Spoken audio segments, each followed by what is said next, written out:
what are you doing over there? You just in the closet? Welcome back. So today I thought I would do a little sewing room tour / some small space organization.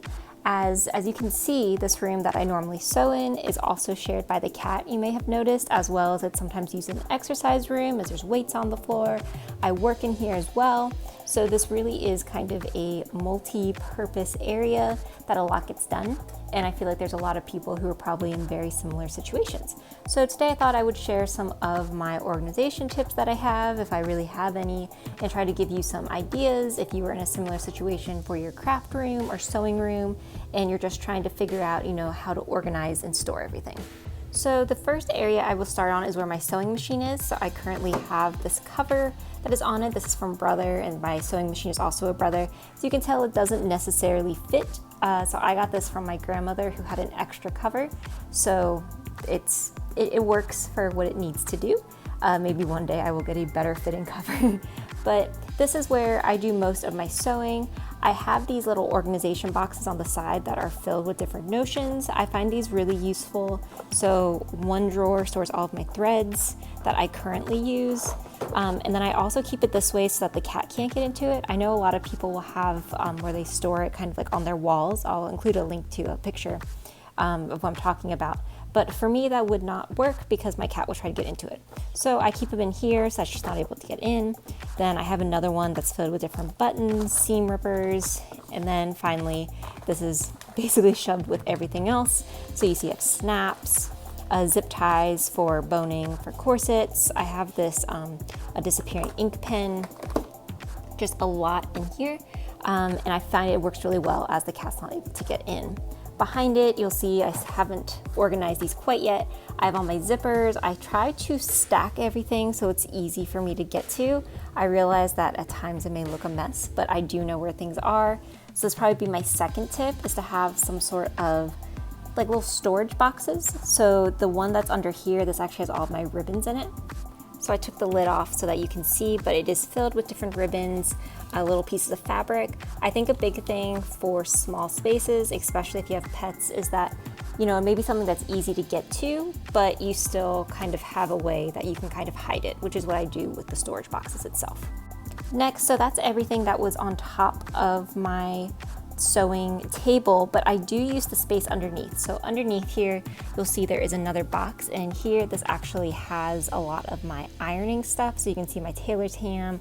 I have the ironing pad that I use, as well as my little iron, and then there's also some camera equipment so that if I'm doing any watercolors or anything that I want an overhead shot, I will use that. But I stored underneath my table, as I still have room. Mine is a sewing machine that has a foot pedal, so it's able to go here very easily.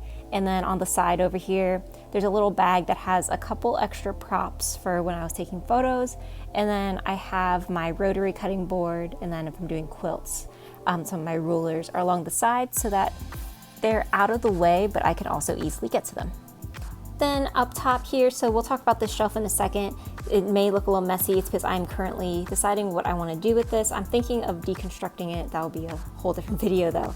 I have some magazines, I have some books, and I just kind of keep them here for inspiration or if I need to look over something. But then here's another one of those plastic storage tubs. So this is holding fabric that I am trying to come up with ideas with, or that I'm going to be using. So, I'm going to be making a Halloween quilt, so I have that out.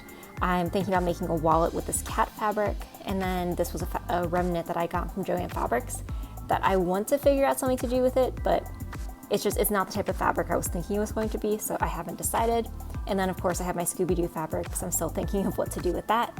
Then I have more threads, so I got these off Amazon. I will post a link in case you're interested. It was a large pack, but it's really nice having them so handy. As you can tell, these haven't been opened, so I don't have to worry about the cat destroying it and kind of taking them apart.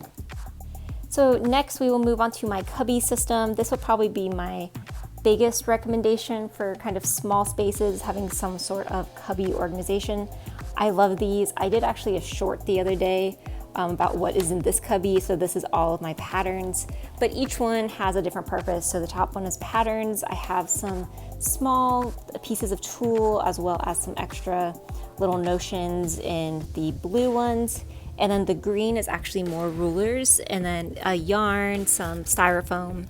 And then the bottom blue one is more camera equipment and a laptop. And then the white is everything else. So I really love these. I think that they kind of allow you to stay hidden, so it's not all that stuff all out in one spot, but it's able to be easily accessible.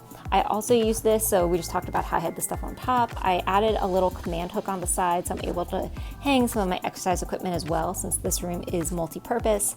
And then I do have my sewing box that has a lot of my grommets, my plastic snaps, and the tools you'd use for that. Okay, and then finally, we will look for my fabrics. I think this could apply to anyone with yarn, with paint, any type of materials. I keep them in these plastic tubs though. So the fabrics that I use the most are actually kept in these 2 small tubs on the top. So those are a lot of cottons. I do have then below some of my other fabrics, so in these 2 boxes.